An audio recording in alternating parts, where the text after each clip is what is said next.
Shalom warga kerajaan Allah, sungguh sukacita yang luar biasa jika saat ini Anda bisa bergabung dalam ibadah online Rock Ministry TV. Agar Anda dapat mengikuti ibadah dengan lebih nyaman, mari siapkan segala peralatan terlebih dahulu. Pastikan device dan koneksi internet Anda berfungsi dengan baik. Siapkan waktu khusus untuk beribadah tanpa gangguan, hormati hadiratnya dengan sikap hati yang benar. Melalui ibadah ini, kami percaya Anda akan mengalami kasih dan kebaikan Tuhan yang mengubahkan hidup Anda. Warga kerajaan, selamat beribadah, Tuhan Yesus memberkati.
Pada hari ini saya melihat wajah-wajah sukacita. Lambaikan tangan dulu saudara.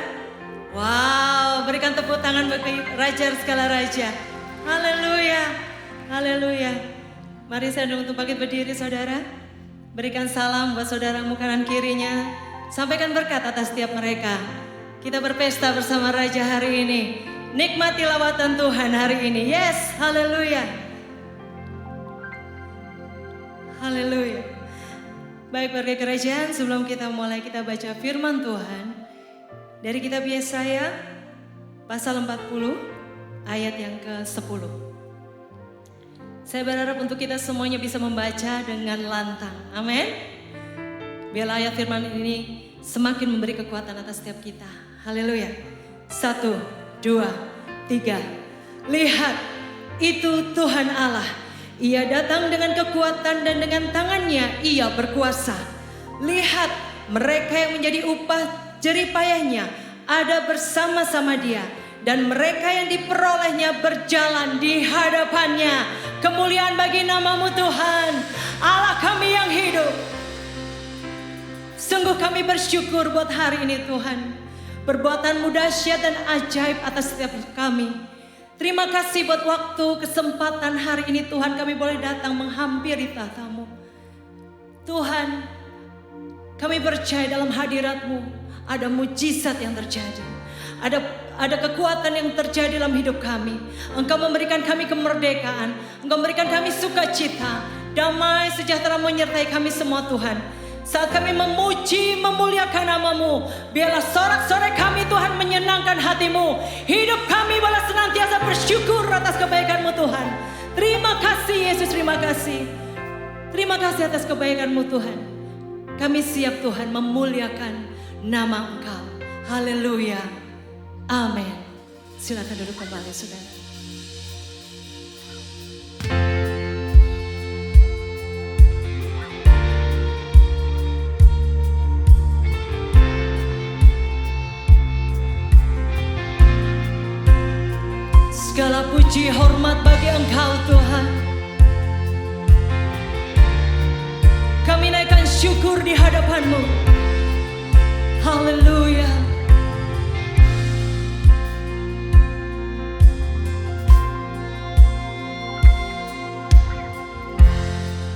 banyak yang kau perbuat di dalam hidupku. Rancangan indahmu terjadi di hidupku. Bapa yang mengerti segala yang ku perlu. Kasih-Mu sempurna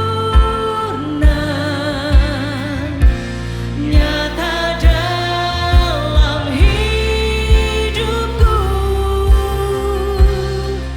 Ku bersyukur Bapa,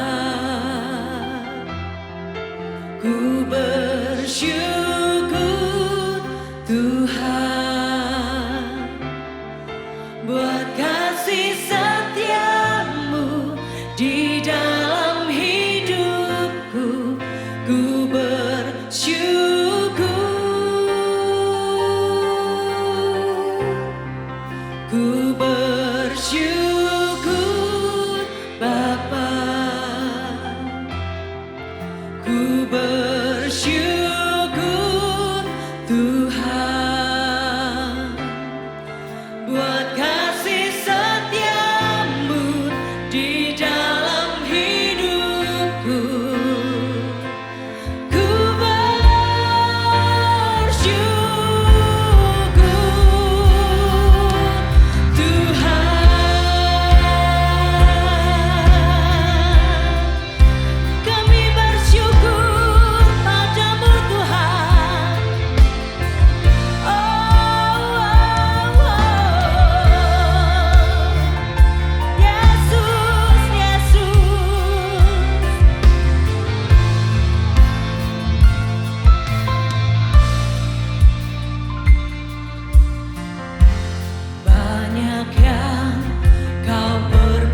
Bapa, ku bersyukur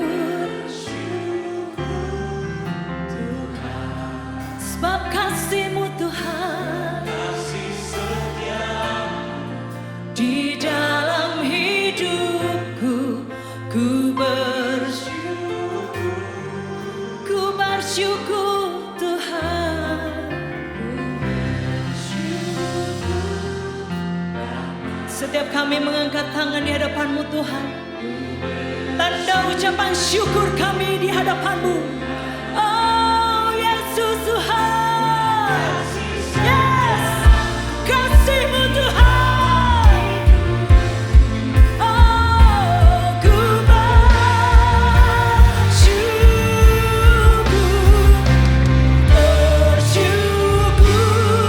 Bapa. Ku bersyukur Tuhan sebab kasih setia-Mu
Mari bersama-sama maju bersama Tuhan, memenangkan banyak jiwa bagi Dia. Amin. Haleluya. Yes.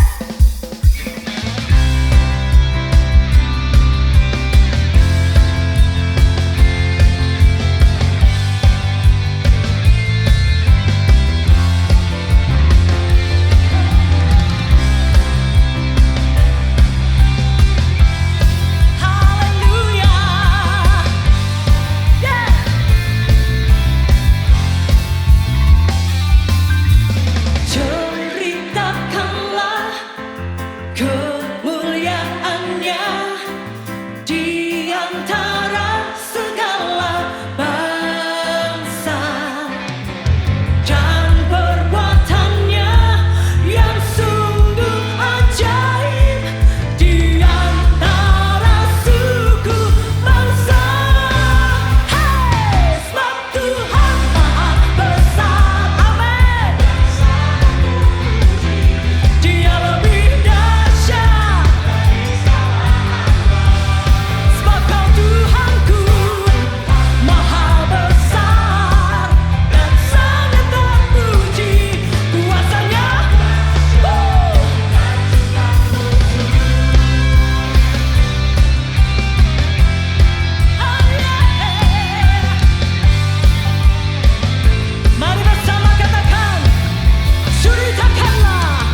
setiap kerinduan kami.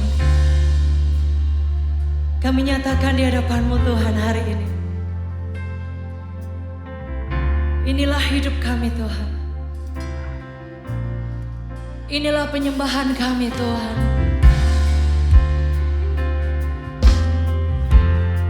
Yang terbaik bagi Engkau.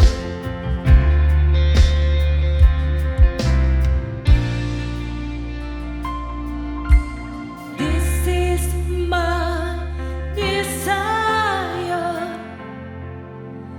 to honor you, Lord, with all my heart I worship you.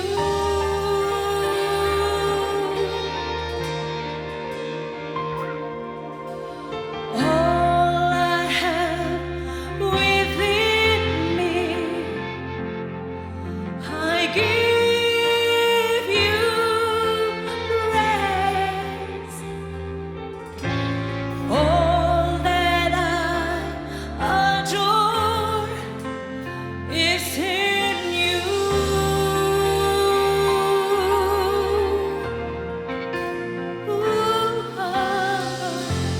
Lord, I give you my heart.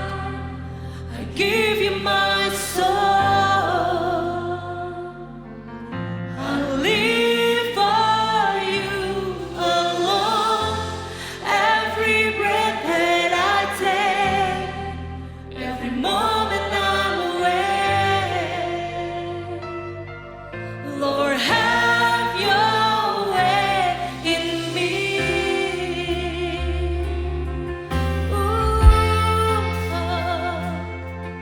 Lord, I give you my heart.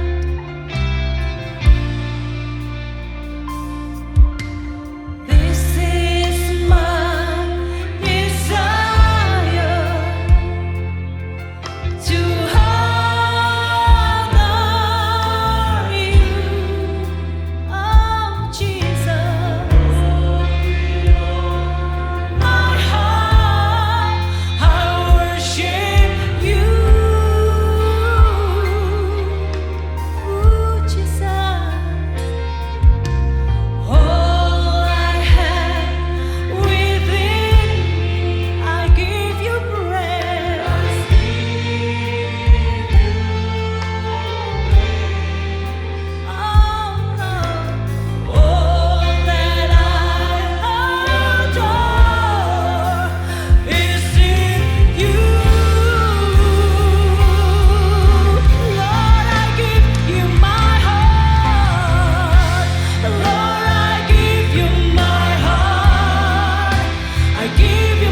Your presence, Lord.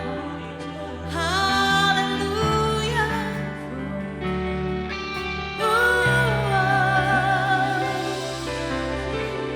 We bless your name, Lord Jesus.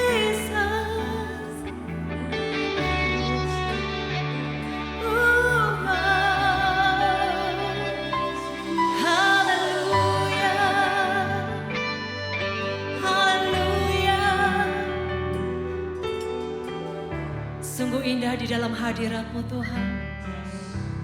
Terima kasih atas Engkau selalu memberikan kami sukacita-Mu Tuhan dalam hidup kami. Kami tahu yang kami agungkan adalah nama segala nama, Raja di atas segala raja, Yesus Kristus Tuhan. Kami tetap muliakan nama-Mu dengan kami memberikan sorak-sorai tepuk tangan bagi nama Engkau yang kudus Tuhan. Haleluya, haleluya. Amin.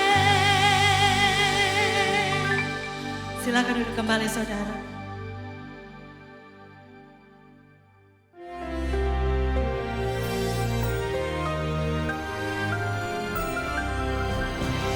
Shalom semua warga kerajaan. Apa dampak daripada mujizat? Saya ingatkan kembali Yohanes 2:11. Hal itu dibuat Yesus di Kana yang di Galilea sebagai yang pertama. Bukan terakhir ya. Dari tanda-tandanya Simeon mujizat dan ia telah menyatakan kemuliaannya. Dan murid-muridnya percaya pada yang pertama. Kemuliaan Tuhan nyata dan membuat orang percaya. Di sini baru murid-murid. Dan kita melihat kehidupan daripada Paulus dan Silas. Ketika mereka sampai di kota Filipi, maka di situ ada seorang pengusaha wanita.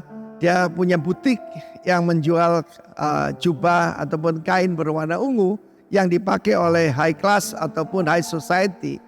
Dan apa tanda orang diurapi Roh Kudus? Lydia tuh jadi berani menerima mereka di rumahnya. Lalu kemudian akibat daripada mujizat. Salah satu mujizat adalah pengusiran roh jahat.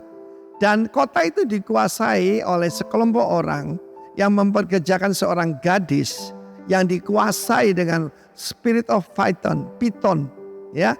Spirit of Python itu artinya saudaraku dia sebagai oracle ataupun medium. Dan dia mengikuti Paulus sambil berseru-seru orang yang menunjukkan kepadamu jalan keselamatan. Hati-hati, iblis itu ingin menyesuaikan ataupun mengasosiasikan dirinya dengan kita. Tak tahan Paulus, ditangking dan apa yang terjadi? Dampaknya masuk penjara saudara. Bukan cuma masuk penjara, digebukin dan kemudian kakinya dipasung di tempat paling dalam. Tetapi ini tanda orang yang penuh Roh Kudus. Yang keluar bukan keluhan, yang keluar puji-pujian. Di tengah malam ketika mereka muji pasti dengan suara keras. Rupanya malaikat ikut nyanyi saudaraku. Semua pintu-pintu terbuka, borgol-borgol dan juga pasungan terlepas. Dan saat itu sipir penjara mau menggorok lehernya sendiri. Kata Rasul Paulus, tenang. Tidak ada seorang pun yang melarikan diri. Coba bayangkan. Kalau penjara di Cipinang misalnya ya, mendadak semuanya terbuka. Wah itu bisa kacau balau. Tetapi kalau Roh Kudus hadir, apa yang terjadi? Ada damai sejahtera yang sangat luar biasa. Tapi inilah tujuannya. Tujuannya apalah saudaraku? Sipir penjara itu yang pasti sangat kejam. Ya, pasti juga merangkap Aljugojo. Dia dan seluruh keluarganya diselamatkan. Tapi ini salah satu kunci. Bagaimana kita itu disertai mujizat. Paulus dan Silas tidak mengaku bahwa mereka warga negara Romawi. Tapi mereka menampilkan diri sebagai warga negara kerajaan sorga. Barang siapa malu karena aku dan perkataanku, apa kan malu mengaku dia. Dia panah Bapa dan para malaikat kudus dan juga di depan masyarakat. Pastikan saudara selalu memuliakan Tuhan. Baru selesai itu dia beritahu, kami ini warga negara Rom. Dan kamu memukuli kita, mereka ketakutan luar biasa. Kemudian mereka dibebaskan begitu saja. Rupanya ketidakadilan itu berlangsung sampai sekarang. Tetapi jangan khawatir. Mujizat tujuannya apa? Membuat orang percaya. Engkau dan seisi rumahmu akan percaya pada Tuhan. Dimulai satu orang. Satu orang percaya. Istri saya dan saya adalah pertama dalam keluarga kita yang lahir kembali. Ada beberapa yang beragama Kristen lah ya. Tetapi yang lahir kembali baru kita berdua. Dan kedua keluarga besar kita, sebagian besar, bukan cuma percaya tapi melayani Tuhan. Biarlah terjadi pada saudara. Sebab mereka melihat apa? Mujizat dan penyertaan Tuhan dalam hidup kita. Dan mata mereka terbuka. Nama Tuhan dipermuliakan. Dan orang tidak percaya menjadi percaya. God bless you. Amin. Shalom warga kerajaan. Di dalam 2 Korintus 9 ayat 6 mengatakan, camkanlah ini, orang yang menabur sedikit akan menuai sedikit juga. Dan orang yang menabur banyak akan menuai banyak juga. Bagaimanakah pemahaman kita akan firman Tuhan ini? Jika kita membaca ayat ini hanya sekilas, tanpa disertai dengan pengertian yang benar, maka seolah-olah jumlah banyak dan sedikit itu akan menjadi tolok ukur atau standar berkat Tuhan yang akan kita terima. Dan hal ini tentunya akan mempengaruhi motivasi kita di dalam memberikan persembahan. Bisa jadi juga kita mempunyai motivasi yang salah di dalam memberi, karena kita akan berpikir, saya harus memberi banyak, supaya nantinya diberkati banyak juga. Tetapi ayat tersebut tidak dapat diartikan seperti itu. Firman Tuhan yang tadi saya sampaikan, mengajarkan kepada kita satu sikap yang benar di dalam menabur. Yang dikehendaki Allah adalah, siapa yang menabur sisa, ia akan menuai sisa. Tetapi siapa yang menabur dengan kemurahan hati, ia akan beroleh kemurahan juga.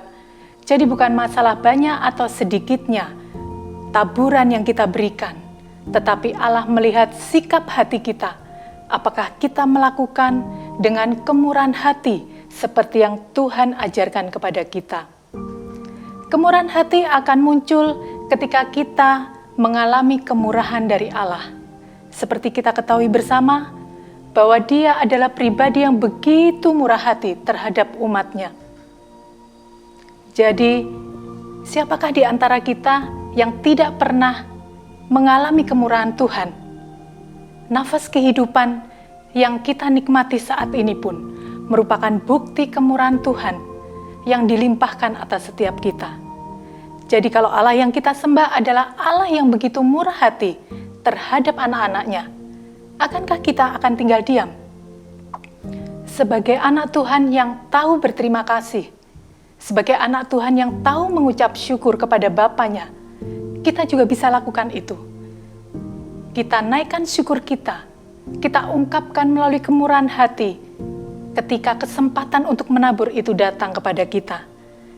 Kita akan lakukan dengan kemurahan hati karena Allah telah bermurah hati kepada setiap kita. Warga kerajaan, berikan yang terbaik untuk Allah kita. Orang yang bermurah hati tidak akan memberikan sisa dari apa yang dia miliki.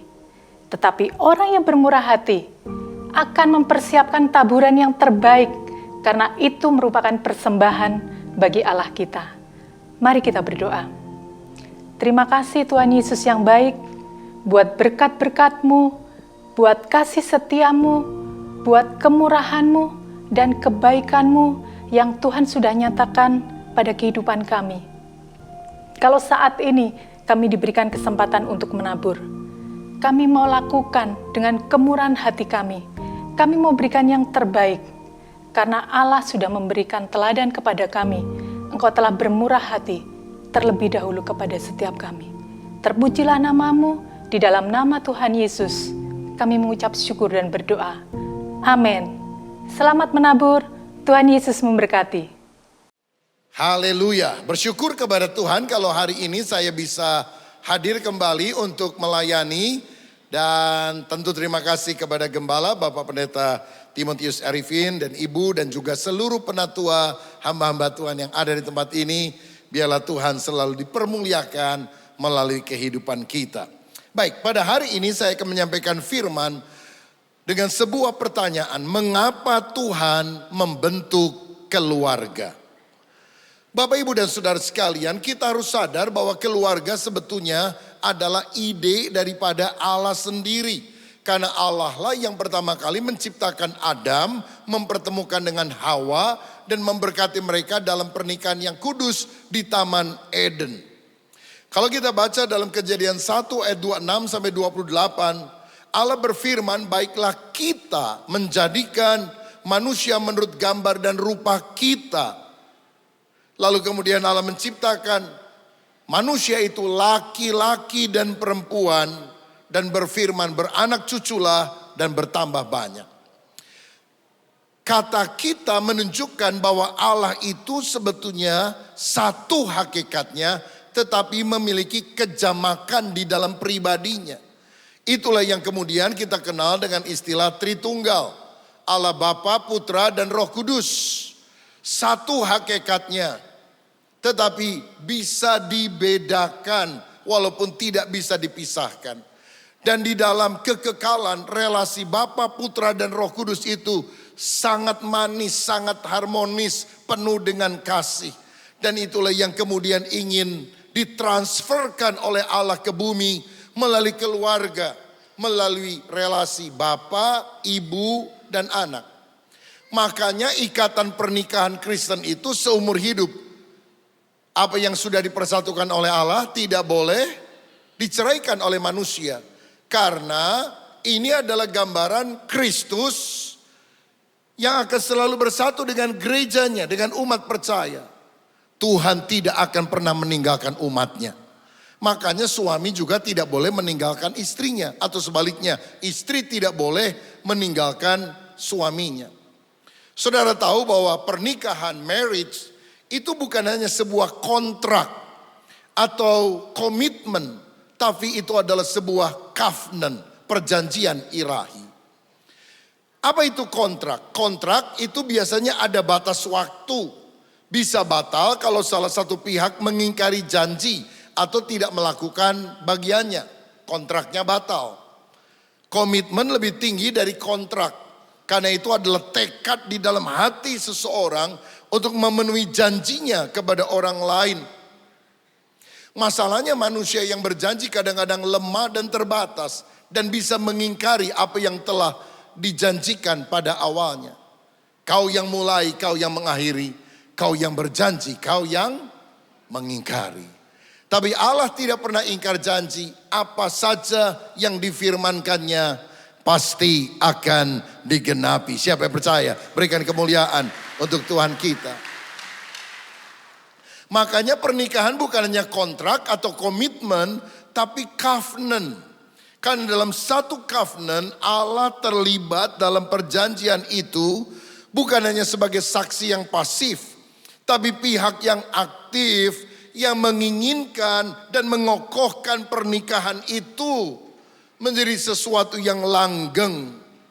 Dan covenant itu tetap jalan bila ada yang tidak setia, tapi pihak lain tetap memegang janji.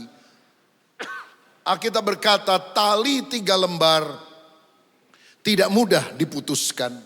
Jadi walaupun ada satu yang berkhianat, tetapi ketika satu pihak tetap memegang janji pernikahan, Allah akan meneguhkan dan memulihkan pernikahan itu. Marriage adalah sebuah covenant ilahi.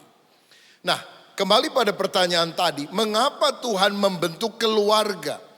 Saya ingin menjelaskan ada 3 tujuan utama Allah membentuk pernikahan atau keluarga. Pertama, supaya kita bisa merasakan dan menyalurkan kasih Bapa.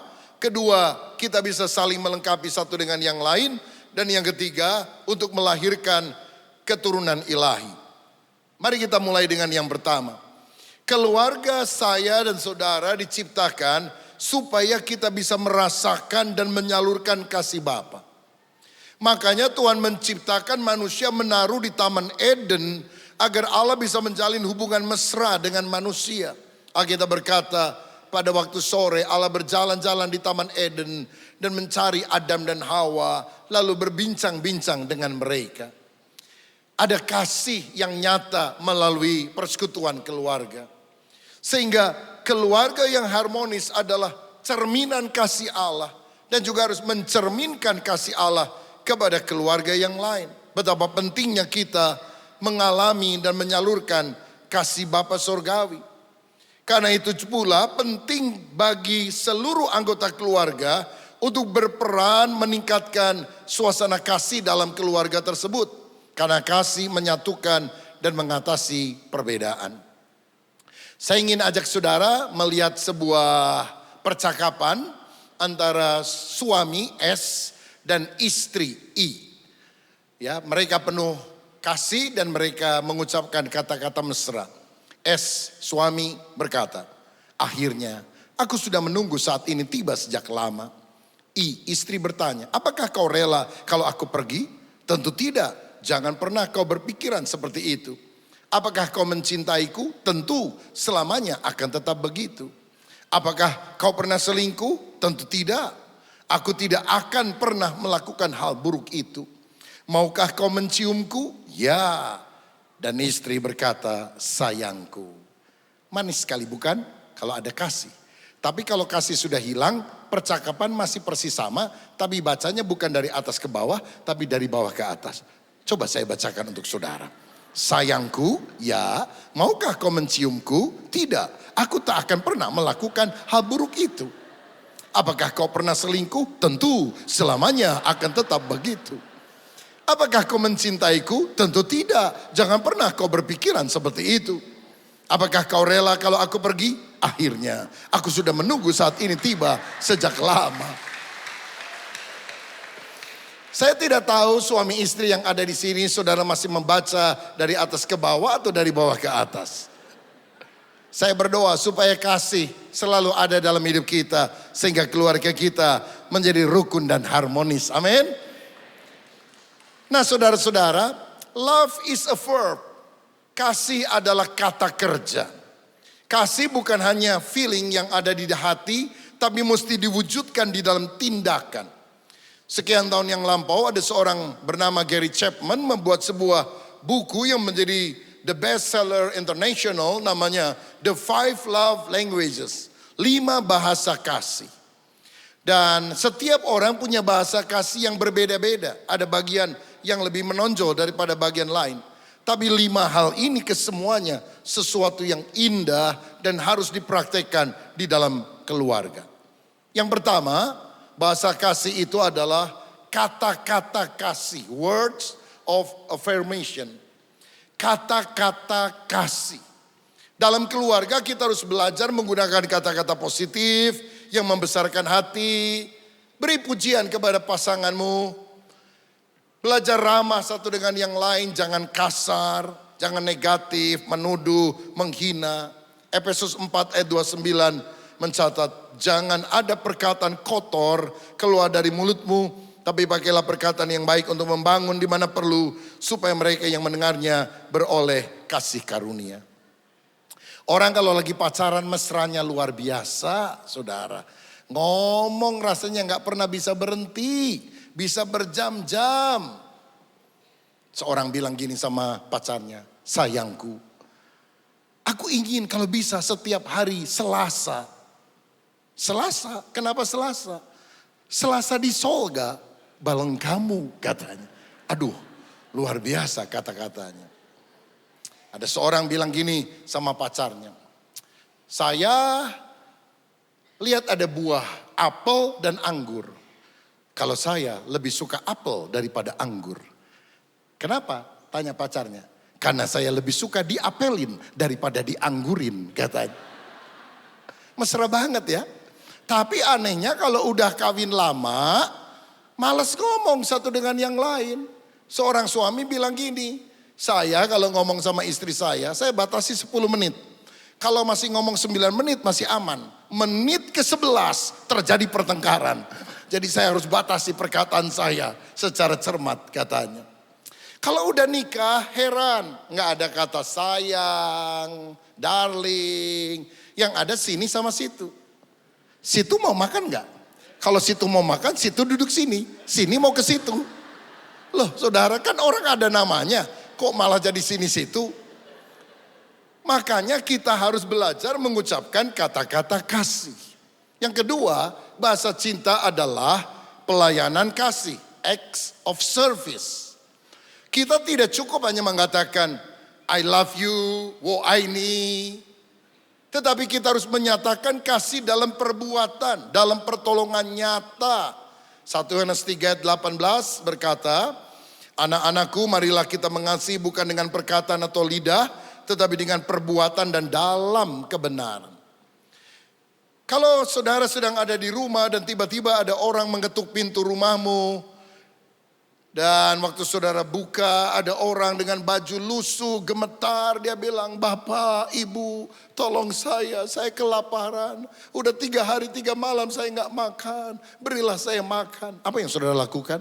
Saudara masuk ke kamar, bawa Alkitab sebesar bantal dan membuka Matius 4 ayat 4. Manusia hidup tidak dari roti saja, tapi dari setiap firman yang keluar dari mulut Allah. Percayalah kepada Yesus, dia roti kehidupan. Percayalah kepada Yesus, dia adalah air kehidupan. Plek pingsan tuh orang. Karena khotbah kita yang bagus adalah silahkan masuk, makan semua yang ada di meja makan, kecuali sendok, piring, dan garpunya. Bukankah cinta harus dinyatakan, bukan hanya ngomong doang, tapi ada wujudnya. Ibu Teresa dari Kalkuta, India pernah berkata, persedikit kata-kata, perbanyak perbuatan nyata, itu jauh lebih berbicara.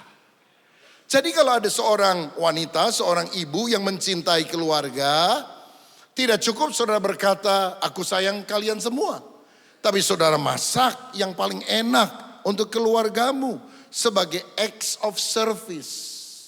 Bikin capcay, puyunghai, barongsai, supaya mereka bisa menikmati makanan itu.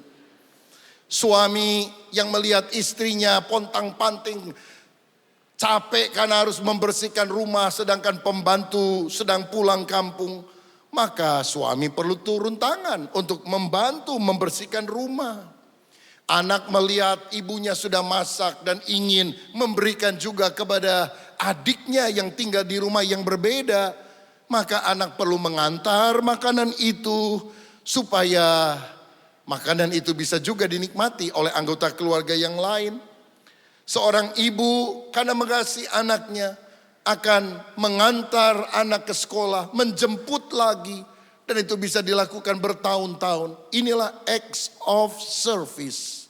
Bukan hanya bicara kasih, tapi mewujudkannya di dalam tindakan. Yang ketiga, orang akan merasa dikasihi kalau dia menerima pemberian kasih, receiving gifts. Orang akan merasa dicintai ketika diberi sesuatu oleh orang lain. Hadiah, oleh-oleh, uang, atau diajak liburan ke tempat yang bagus, menginap di hotel yang bagus. Sehingga dia merasa spesial, saya dianggap penting oleh orang ini. Bapak-bapak, kalau misalnya engkau tahu istrimu suka makan gado-gado lah misalnya. Ketika saudara pulang dari kantor, mampir sebentar di restoran yang jual gado-gado. Bahkan mungkin engkau tidak suka gado-gado, tidak apa-apa. Saudara beli 1 bungkus saja untuk istrimu. Dan ketika engkau sampai, saudara bilang, sayang, aku kasih gado-gado ya, aku tadi pulang kantor mampir sebentar karena aku sayang sama kamu. Aduh, itu pemberian kecil yang berharga, saudara. Kalau ngasih sama istri gak usah gede-gede. Mam, aku belikan kaleng kerupuk yang paling besar. Nih, bluk. Buat apa? Kecil aja, tapi berarti. Mam, aku kasih oleh-oleh ya buat kamu. Kecil, begitu dibuka, berlian. Kecil tapi bernilai. Siapa ibu-ibu yang rindu menerima berlian dari suaminya? Haleluya. Mudah-mudahan bukan mimpi kali ya. Saudara, ayo tunjukkan kasih kita melalui pemberian-pemberian. You can give without loving, but you can love without giving. Engkau dapat memberi tanpa cinta, tapi engkau tidak bisa mencintai tanpa memberi. Allah mengasihi dunia ini dan dia memberikan putranya yang tunggal untuk kita. Bukankah seharusnya kita juga saling memberikan yang terbaik bagi keluarga? Bahasa kasih yang keempat adalah physical touch, sentuhan fisik. Dan ini yang dilakukan oleh Yesus. Dalam Markus 10 ayat 16 yang tadi saya bacakan sebelum kita berdoa untuk anak-anak yang diserahkan. Lalu ia memeluk anak-anak itu dan sambil meletakkan tangannya atas mereka, ia memberkati mereka. Bagaimana anak-anak bisa merasakan Yesus sayang kepada mereka? Bukan dengan khotbah yang panjang, tapi ketika Yesus memeluk anak-anak itu, memberkati mereka, menumpangkan tangan atas mereka. Ini physical touch yang juga kita harus lakukan. Ini tidak ada kaitannya dengan hubungan seksual. Ini adalah perasaan cinta, seperti seorang ibu memeluk anak lakinya, seperti seorang ayah membelai-belai rambut anak perempuannya. Semua orang membutuhkan sentuhan kasih secara fisik. Ada seorang terapis psikologi bernama Virginia Satir pernah berkata, kita membutuhkan 4 pelukan sehari untuk bisa bertahan hidup, 8 pelukan untuk bisa hidup lebih sehat, 12 pelukan setiap hari akan membuat kita lebih awet muda dan bahagia. Karena pada waktu kita berpelukan ada hormon oksitoksin yang akan keluar, dan itu akan memberikan perasaan damai dan cinta dalam kehidupan seseorang. Bapak Ibu pernah nonton film Teletubbies? Apa yang menarik dari Teletubbies? Berpelukan. Saya berdoa pulang dari ibadah ini, saudara boleh lupakan khotbah saya, tapi ingat Teletubbies. Peluk suamimu, peluk istrimu, peluk anakmu, peluk orang tuamu. Itu perasaan kasih akan mengalir kuat dalam hidup kita. Kapan terakhir engkau memeluk pasanganmu, saudaraku? Lebih baik suami peluk istrinya daripada istri dipeluk orang lain nanti, saudara. Bahaya. Dan kalaupun suami istri lagi berantem, suami tinggal ngomong gini, jangan berbantah-bantah, jangan cari siapa yang benar, siapa yang salah. Udah deh, saya minta maaf ya, udah sini saya peluk. Oh, istri mau, udahlah ayo. Begitu dipeluk, itu beban 10 kilo jatuh tuh, saudara, dari hati hilang. Menghela napas panjang. Lain kali jangan begitu ya. Iya, sorry. Beres, saudara. Ngapain berantem terus-terusan? Diem-dieman. 3 hari 3 malam. Gak mau ketemu. Tidur masih seranjang. Satu ngadep tembok kiri, satu ngadep tembok kanan. Yang ketemu cuma punggungnya. Capek. Teletubbies lebih baik daripada saling memunggungi satu dengan yang lain. Yang kelima, quality time. Waktu yang berkualitas. Sediakan waktu khusus. Hadir dengan penuh perhatian. Dengarkan anggota keluarga kita curhat satu dengan yang lain. Bapak Ibu yang sudah lama gak kumpul bareng-bareng dengan keluarganya. Suami, istri, orang tua dan anak. Boleh gak saya kasih masukan? Pulang dari ibadah ini atau nanti sore barangkali, saudara bisa ajak seluruh keluargamu untuk makan bersama. Makanannya tidak harus mewah. Karena kebersamaan itu merupakan sebuah kemewahan sendiri. Dan kalau engkau suami istri punya 3 orang anak, jadi berlima, pesen 6 piring. Piring ke-6 saudara tahu kosongkan, saudara taruh, kosongkan. Dan itu untuk meletakkan handphone masing-masing. Dengan sebuah catatan. Siapa yang pertama kali ngambil handphonenya, dia yang bayar. Saya rasa ini akan efektif. Membuat seluruh keluarga kumpul dan ngobrol satu dengan yang lain. Siapa rindu keluarganya makin hari makin mencintai. Berikan kemuliaan untuk Tuhan kita. Kenapa Tuhan menciptakan keluarga? Karena Bapa, Putra, Roh Kudus saling mengasihi. Dan Tuhan ingin kita juga di dalam keluarga saling mengasihi satu dengan yang lain. Bukankah pelayanan mesti berasal dari keluarga?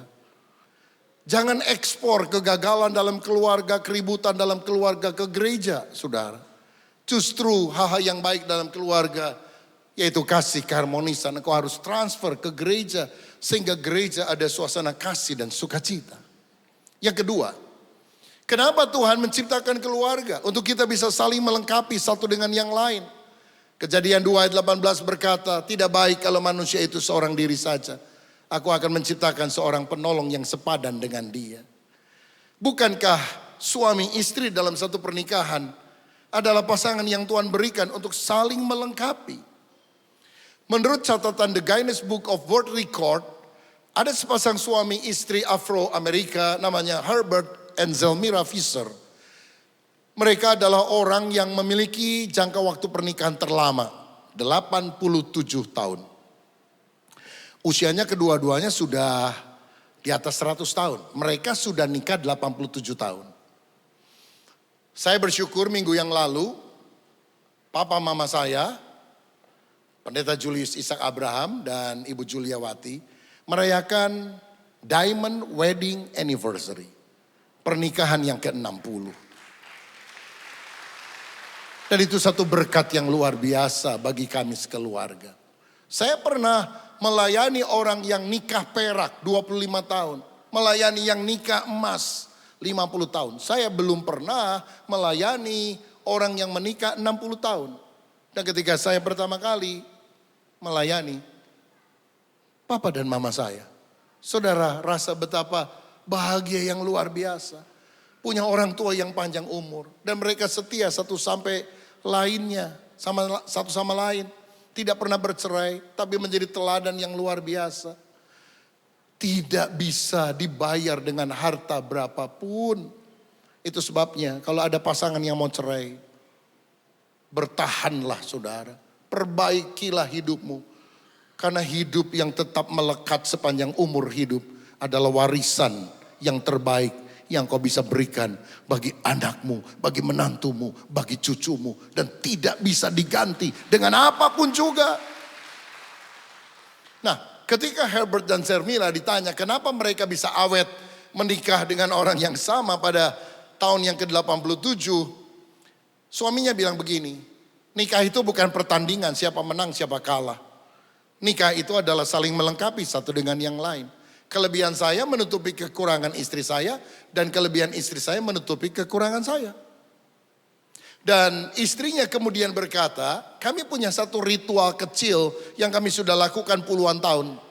Setiap kami bangun pagi, suami saya mendoakan saya, singkat. Dan saya mendoakan suami saya, singkat. Kami saling memberkati. Itu sebabnya ketika kita berdoa bersama suami istri, Tuhan hadir sebagai pihak ketiga. Dan Alkitab tadi bilang, tali 3 lembar sulit diputuskan. Saya berdoa, suami istri, rajin-rajinlah berdoa bagi pasanganmu. Doa makan sedapat mungkin bareng. Doa yang lain dalam kesempatan berbeda, gak usah panjang-panjang. Tapi engkau saling mendoakan, memberkati. Ada Tuhan yang hadir, mengokohkan keluargamu. Jadi dalam keluarga suami istri harus saling melengkapi. Kalau boleh saya ibaratkan, pria dan wanita itu seperti dua keping puzzle. Tidak sama. Tapi kalau direkatkan itu akan saling melengkapi. Menutup kekurangan satu dengan yang lain. Saudara, apa sih bedanya pria dan wanita? Yang pertama, wanita itu adalah makhluk yang lebih menekankan perasaan. Sedangkan pria adalah orang yang lebih menekankan pikiran. Satu feeling, satu thinking. Karena wanita lebih banyak berpikir dengan otak kanan. Sedangkan pria lebih banyak berpikir dengan otak kiri. Kalau pria dan wanita suami istri berantem artinya mereka nggak pakai otak, saudara-saudara. Otak kanan kirinya nggak jalan. Makanya kita harus saling melengkapi antara feeling dan thinking. Yang kedua, wanita lebih menekankan relasi, hubungan. Sedangkan pria lebih banyak bicara tentang pekerjaan. Wanita tidak terlalu bahagia kalau terlalu sibuk. Pria tidak terlalu nyaman kalau dia banyak ngobrol-ngobrol tanpa arah dengan orang lain. Dia bikin target, dia bikin tujuan untuk dikejar.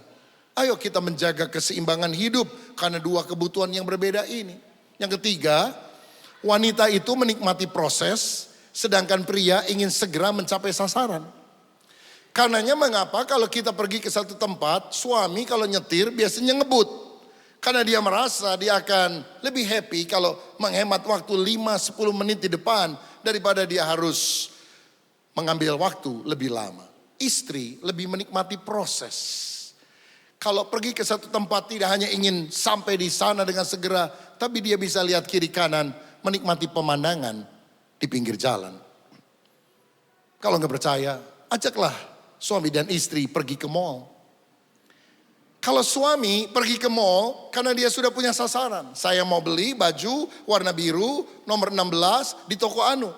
Jadi dia langsung direct ke toko tersebut. Ya boleh lihat kiri kanan tapi sebentar. Dia coba, cocok, dia bayar. Dia sudah langsung pengen pulang.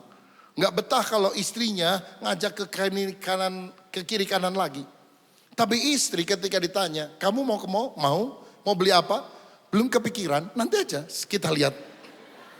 Dan dalam proses itulah dia bilang, aduh bagus, aduh bagus, aduh bagus.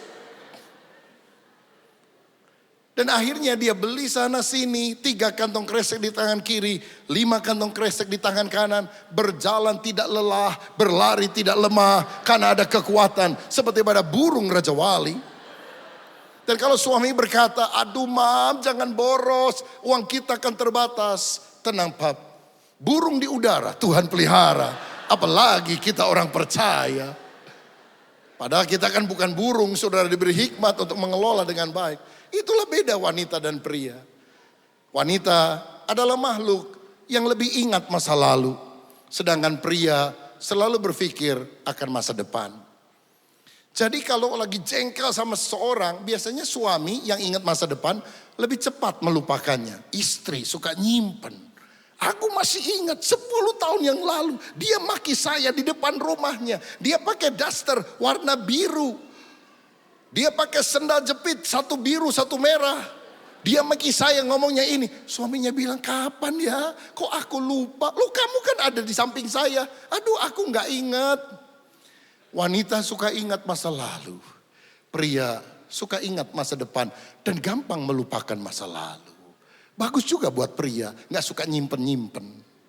Tapi kadang-kadang lupa akan masa lalu, bekerja terlalu bagus. Dia lupa tanggal ulang tahun istrinya. Wah ini masalah juga. Yang paling repot, dia lupa sudah beristri. Wah ini gawat saudara sekalian. Jika demikian, bagaimana supaya keluarga kita rukun? Filipi 2 ayat 4 berkata, jangan tiap-tiap orang hanya memperhatikan kepentingannya sendiri, tetapi kepentingan orang lain juga. Jadi suami mesti mikirin istri, istri mesti mikirin suami. Saya mulai dengan wanita. Para pria dengarkan ini, apa kebutuhan wanita? Pertama, wanita itu perlu kasih. Makanya Efesus 5 ayat 25 berkata, hai suami kasihilah istrimu sebagaimana Kristus telah mengasihi jemaat. Wanita perlu kasih sayang, tidak suka dibentak, dia menginginkan kelembutan. Jangan ada KDRT, kekerasan dalam rumah tangga. Tapi sebaliknya berikan pujian, penghargaan, itu akan menyenangkan istri. Yang kedua komunikasi.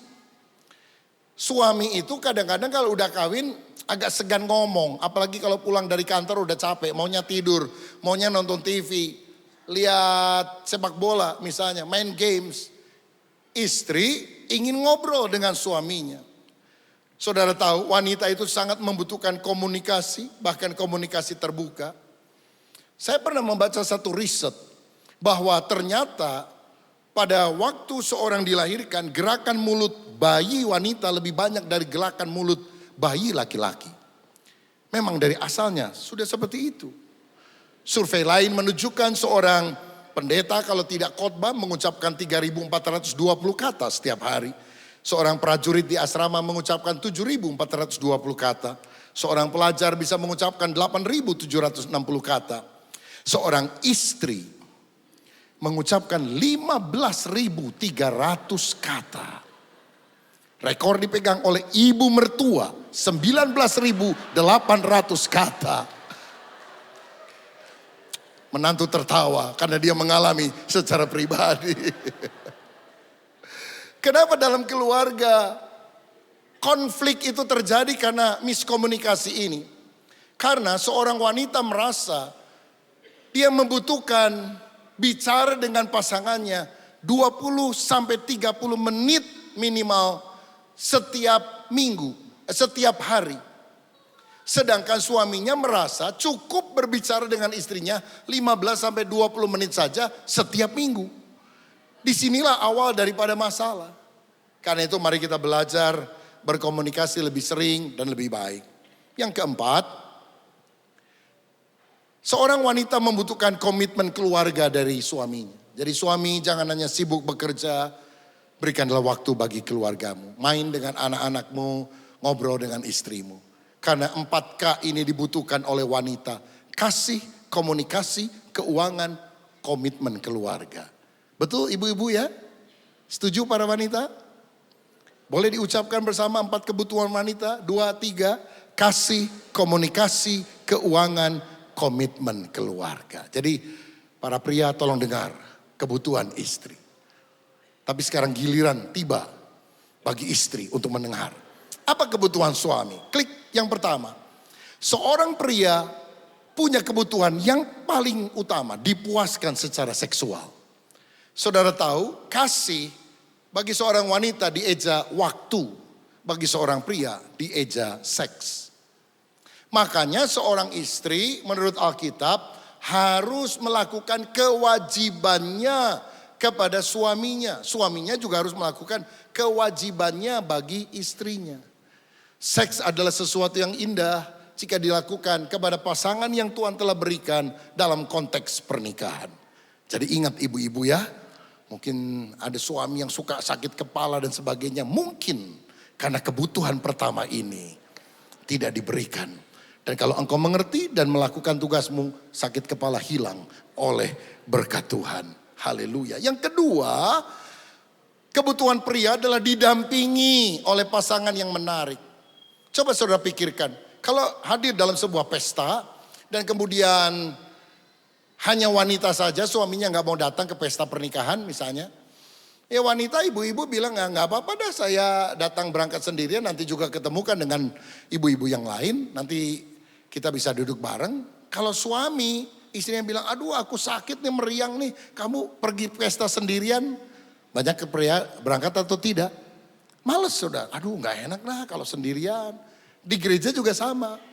Wanita pergi sendirian ke gereja no problem. Pria pergi sendirian kadang-kadang agak lebih kaku daripada wanita. Makanya kebutuhan pria itu didampingi. Dan waktu pria didampingi, biarlah engkau wanita, istri, dandan dengan cantik, menarik, wangi, harum, full senyum. Banyak kali teman di kantor dari suami, wanita, lebih cantik, menarik, full senyum. Sedangkan istrinya ada di rumah pakai daster butut, saudara-saudara. Daster gak mau diganti-ganti. Daster yang paling nyaman bagi wanita biasanya yang warna sudah hilang. Ada bolong kiri, ada bolong kanan, ada banyak ventilasi. Dan dia berkata, aduh ini sejuk, adem katanya. Loh adem buat yang make, yang lihat kagak adem saudara-saudara. Saya berdoa, saya berharap pulang dari ibadah ini dilakukan razia di lemari saudara masing-masing. Itu daster-daster yang sudah jelek, yang sudah bolong-bolong, buang semuanya. Setuju para pria? Setuju? Dengarkan jeritan para pria hari ini, wanita-wanita.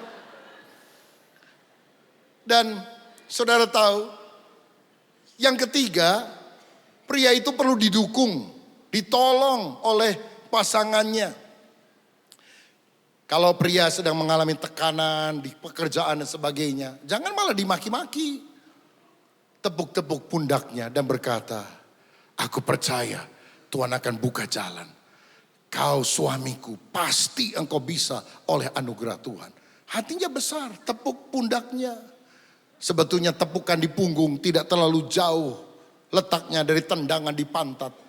Tapi hasilnya akan sangat berbeda, saudara. Percayalah. Alkitab bilang bahwa wanita diciptakan sebagai penolong yang sepadan bagi suaminya. Penolong, bahasa Ibraninya ezer. Bukan herder ya ibu-ibu. Ezer. Mana yang lebih kuat? Yang ditolong atau yang menolong? Yang menolong lebih kuat. Makanya wanita diciptakan sebagai penolong. Karena pria diciptakan dari debu tanah. Wanita diciptakan dari apa? Tulang. Mana lebih kuat debu tanah sama tulang? Tulang. Makanya casingnya pria itu lebih gagah. Tapi dalamnya yang lebih tough, tangguh menghadapi tantangan wanita, saudara. Benar nih. Ya, kalau nggak percaya mana lebih kuat, yaitu suruh jalan di mall. Dari terbit matahari sampai tenggelamnya. Kita bikin lomba. Yang lebih kuat istri atau suami? Pasti istri, saudara. Dan biasanya saya perhatikan, kalau istri meninggal duluan, ada banyak suami menikah lagi. Dia pakai ayat tadi, tidak baik kalau manusia itu seorang diri saja. Tapi saya salut banyak wanita, setelah ditinggal suaminya, dia tidak menikah lagi. Dia hanya besarkan anak sampai maut menjemput dia.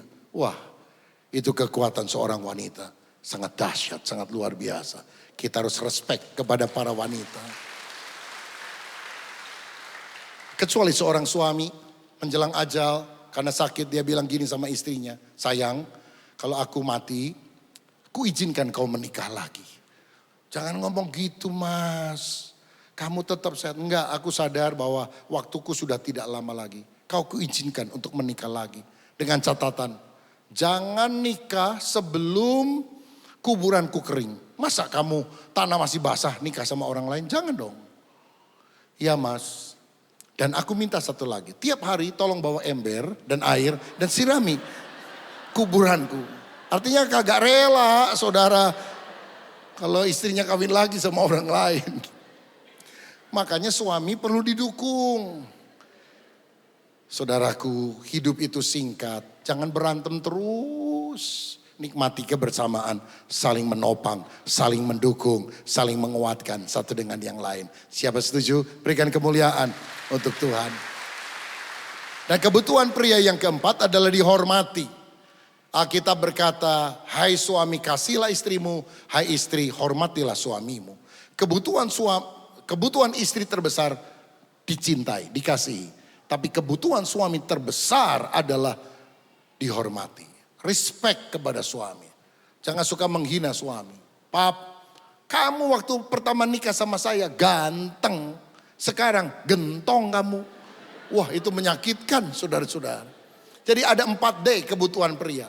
Dipuaskan secara seksual, didampingi, didukung, dihormati. Boleh diucapkan bersama? 2, 3. Dipuaskan secara seksual, didampingi, didukung, dihormati.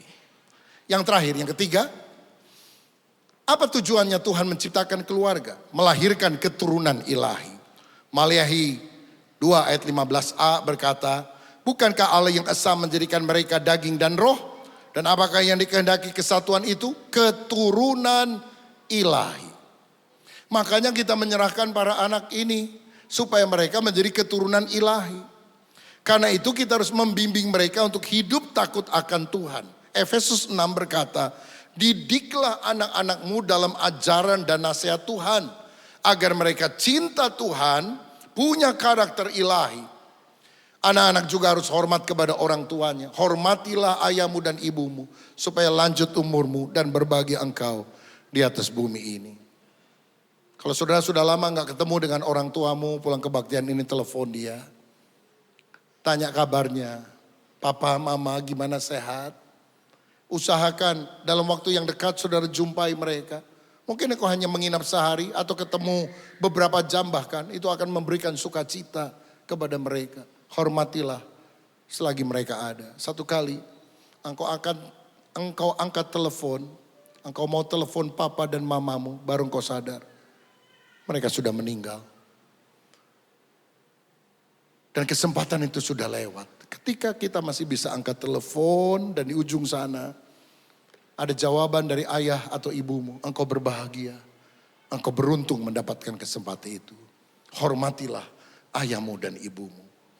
Saudara, selanjutnya saya mau katakan keluarga yang disfungsional akan menyebabkan gambaran kasih Bapa Surgawi menjadi kabur atau rusak.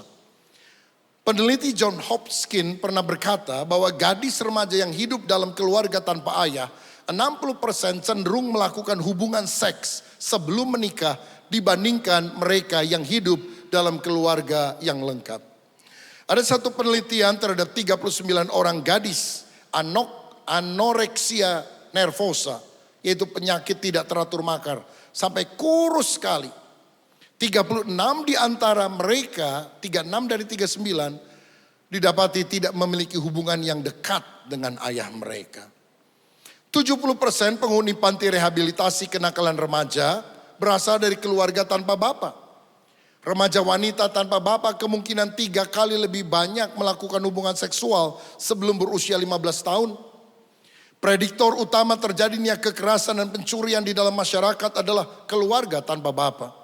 85% remaja yang dipenjara berasal dari keluarga tanpa bapa. 63% anak remaja yang bunuh diri berasal dari keluarga tanpa bapa.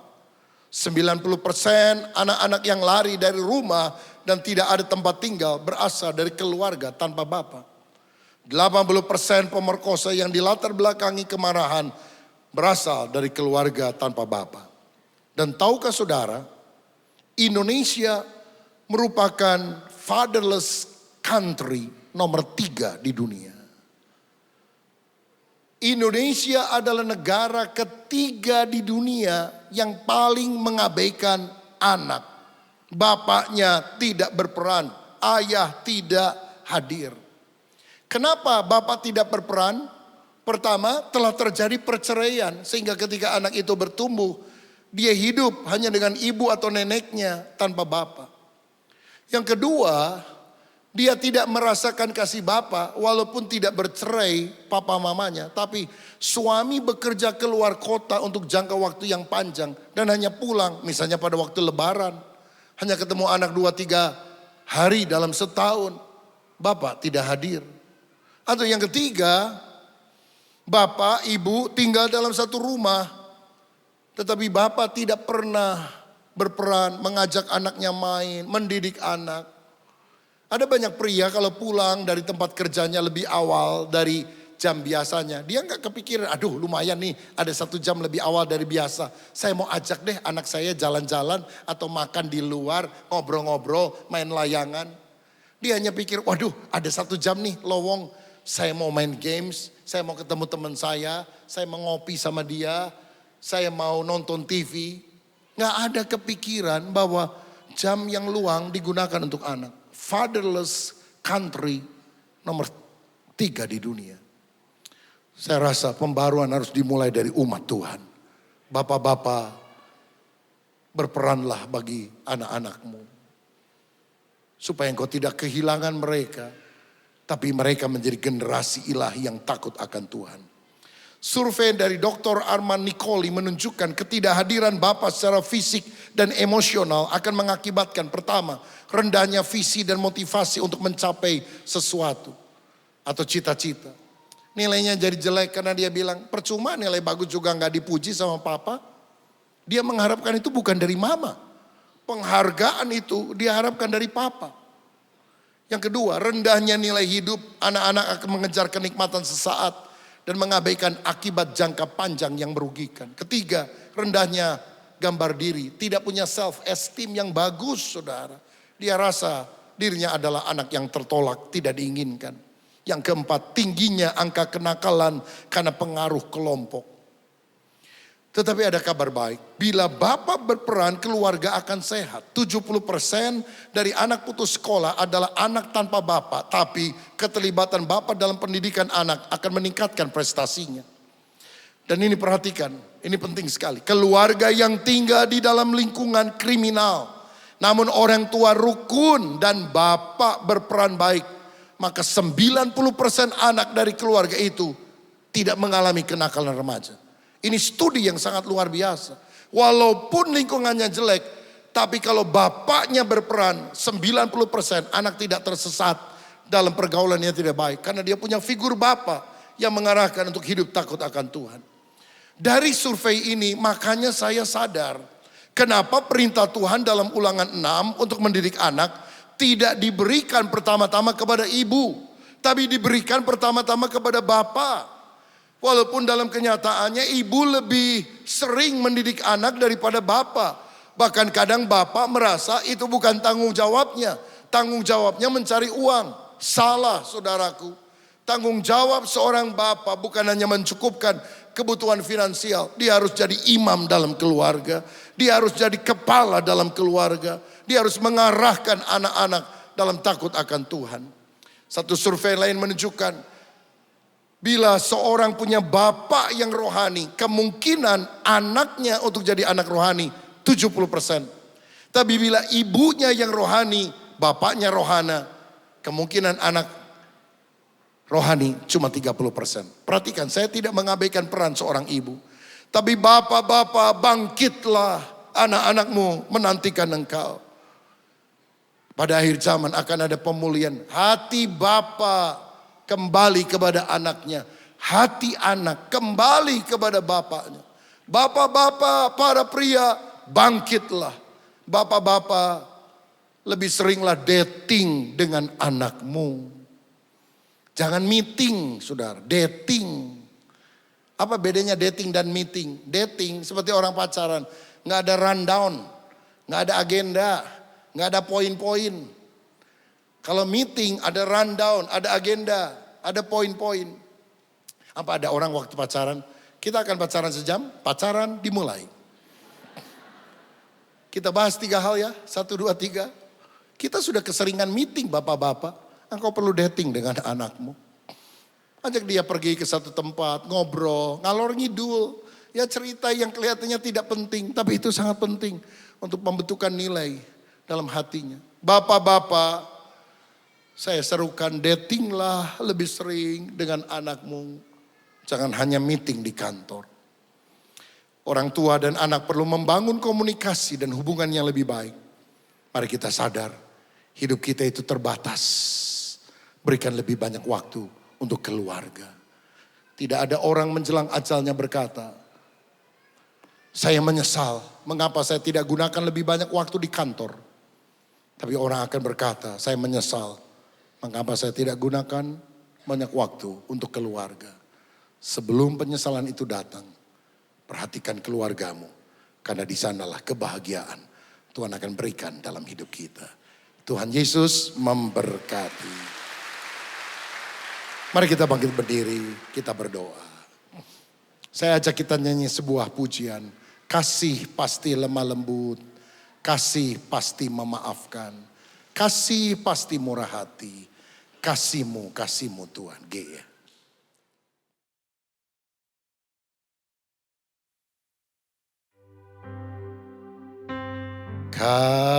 Kasih pasti lemah lembut, kasih pasti memaafkan, kasih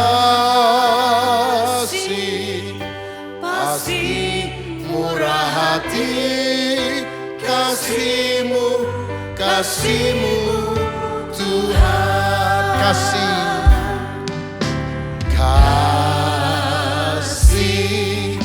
pasti lemah lembut, kasih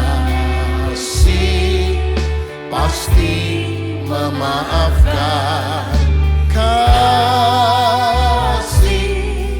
pasti murah hati, kasih-Mu Tuhan. Ajarilah kami ini saling mengasihi. Ajarilah kami ini saling mengampuni. Ajarilah kami ini kasih-Mu ya Tuhan. Kasih-Mu kudus tiada batasnya. Sebelum kita masuk dalam perjamuan kudus, biar ada doa di dalam hatimu untuk lebih memperhatikan suami, memperhatikan istri, memperhatikan orang tua dan anak. Kalau ada konflik suami istri, orang tua dan anak, sebelum engkau makan minum perjamuan kudus ini, mari bereskan dulu. Supaya kita tidak salah kepada tubuh dan darah Tuhan, tetapi kita hidup berkenan kepada Tuhan. Siapkan roti dan anggur saudara. Mari katakan bersama, ajarilah Kami ini saling mengasihi. Ajarilah kami ini saling mengampuni. Ajarilah kami ini kasih-Mu ya Tuhan. Kasih-Mu kudus tiada batasnya. Saat ini di tangan kanan kita ada tubuh sebagai lambang kasih Kristus dalam hidup kita yang kita peringati. Mari angkat tinggi-tinggi roti ini. Sebab apa yang telah kuteruskan kepadamu telah aku terima dari Tuhan, yaitu bahwa Tuhan Yesus pada malam sebelum ia diserahkan, ia mengambil roti dan sesudah itu dia memecah-mecahkannya. Dia berkata, inilah tubuhku yang diserahkan bagi kamu. Perbuatlah ini menjadi peringatan akan aku. Kasihnya telah tercurah, membebaskan kehidupan kami semua, kehidupan kita. Dan hari ini kita memperingatinya. Bukankah roti yang kita pecah-pecahkan ini adalah persekutuan kita dengan tubuh Kristus? Mari kita makan di dalam nama Yesus.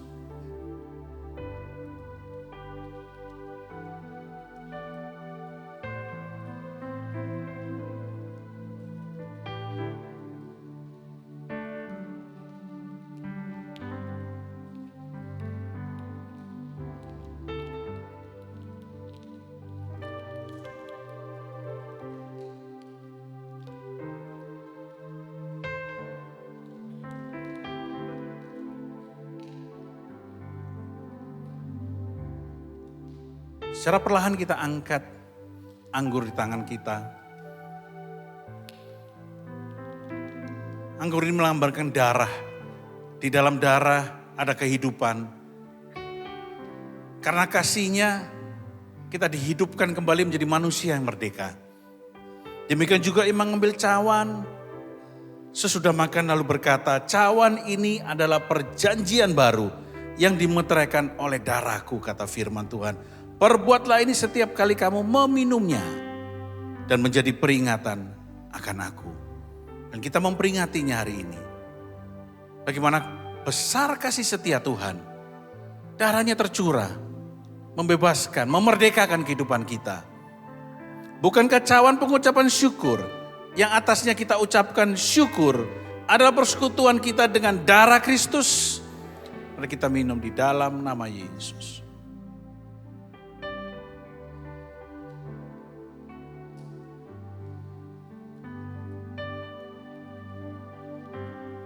Kami mengucap syukur Tuhan untuk kasih setiamu, untuk firman-Mu yang terbaik hari ini. Biarlah firman yang hari ini kami terima adalah benih yang terbaik, termeterai dalam hati kami.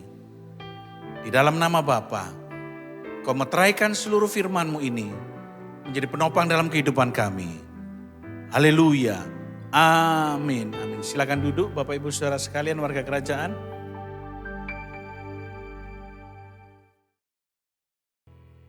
Mari kita berdoa bersama. Bapa, kami bersyukur untuk anugerah yang Tuhan berikan bagi kami.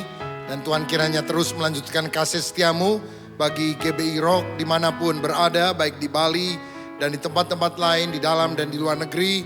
Memberkati Bapak Pendeta Timotius Arifin dan juga Ibu Vivi dan juga seluruh hamba-hamba Tuhan yang Tuhan percayakan untuk menggembalakan.